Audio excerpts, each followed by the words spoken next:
कहवा जे छठी माई के नैहर, कहवा जे सासुर, कहवा जे सासुर हो।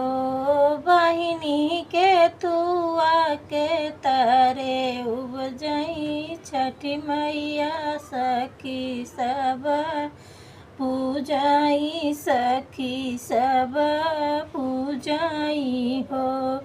गोकुला में छठी माई के नैहर, मथुरा में सासुर, मथुरा में सासुर हो। बहिनी महुआ वृक्ष तारे छठी माई, सखी सब पूजई की सब छठिया माई हो।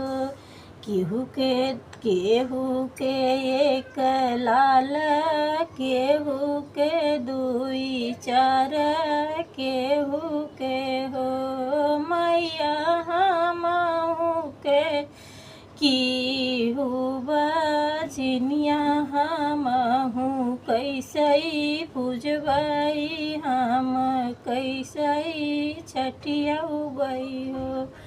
मैया हमाई सब कहे बजनिया, कैसे हम पूजबई हो। घर चला घर चला बेटी तो हाँ ससुर चला हो। बेटिया चुके आठ नवाए महीना, लालन तोहरे होई है हो, लाल तोहरे होई है हो। एक मास बीताई, दुई मास आउरी तीसर मास हो। बहिनी नवाए में होई गला लनवा,